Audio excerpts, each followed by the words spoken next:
2025 to help fund the development of hydrogen gas. Families will also be contributing to subsidies for other green energy, such as wind farms, under provisions in the new energy bill, as the government strives to meet its target of net zero by 2050. Well, joining me to discuss is Lois Perry. She's the director of CAR26, and also meteorologist Jim Dale. Right, I'm going to start with you, Jim Dale. Thank you. So talk to me. Why are we going to be paying more? Why is there this push for this extra 120 quid? We usually come on this programme, we normally get a little bit of an argument going or a debate going, let's just say. I'll tell you I actually agree that this is a false step. Hydrogen is not the direction of travel. It will only reduce the net zero capacity by about 4%. So whilst it's useful for big industry, it's absolutely right, and I don't often agree with the Telegraph, very rarely. But I think the government is going in the wrong direction with this. They're pushing the wrong barrel, if that makes sense. Hydrogen isn't the answer. It might be for the big industrials, that's where it might be useful, but for households, I don't think so. Lois, what do you think?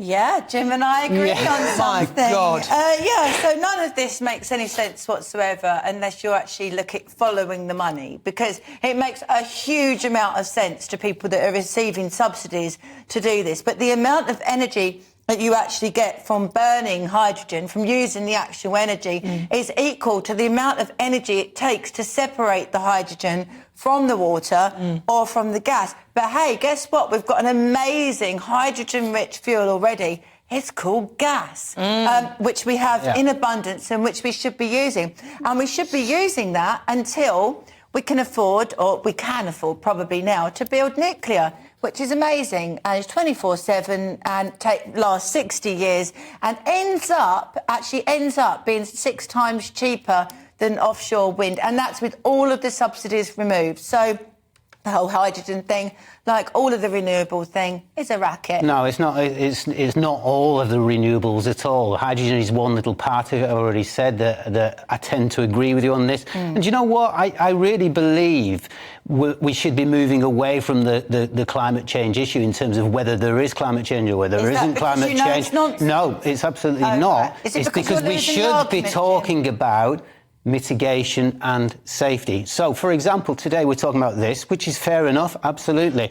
But look what's happened this week in Italy. Look at the devastation that's occurred there and the deaths that have occurred and the damage that have occurred, and that is a climate change-driven event. So that's where we should be. We can talk about mitigation measures as we are now, all the different ones, till the cows come on. We can have a good debate, and some things we'll agree on and some things we will not. I absolutely love the way that your side of the argument uses absolutely everything to prove that climate change is real. You know why? It's why they changed it from global warming recently to climate change. It's the same thing. Because there's been no warming for nearly 10 years. Sorry. No, hang on, I'm going to stop there. You said that global warming is the same as climate change. It's not really, is it? Because climate change... No, OK. No, hang on, sorry. Let me finish. Because climate change, the climate could go down, it could be cooler, or it could get warmer. It could go either way. So global warming isn't... Global warming is happening anyway, but the problem with climate change is it has many facets, many faces. So we saw one of those in the winter time.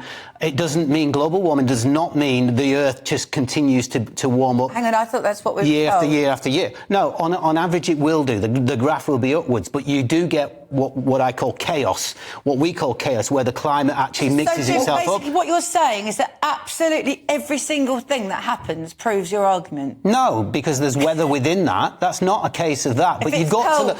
No, you've got to look. So for example, now, what happened this week? The WMO, the World Meteorological Organization, came out and said 1.5 degrees will be surpassed in the next 5 years. So what? Well, so what? No, but what so what? Tell me. Lois, so what? Why? Lois, what if your body temperature goes up by 1.5 degrees? How do you feel? Maybe my body will self-regulate. No, it will not. You'll be in bed. Well, no, hold on. She has got a point.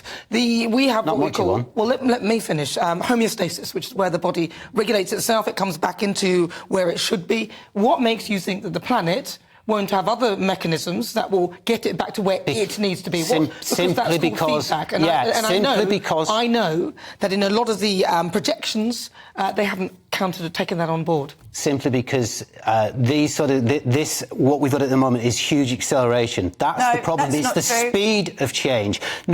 Everybody will look. Lois, do you believe that climate change is happening, irrespective of whether it's man-made or not? Climate changes all the time. I'm sponsoring an event tonight, a Toby Young event, and one of the things that we're showcasing is 1,200 scientists who signed a Clinton Declaration saying they don't agree with you. And the person that actually did this declaration is a Nobel-winning prize-winning scientist. Do you have a Nobel Prize? I don't have a Nobel Prize myself. Do you? You don't. I'm not talking about me. If you're going to throw 1,200 scientists at me, I will throw probably 30,000, 40,000 at you. Paid off. You know why are they paid off and the oily lot are not?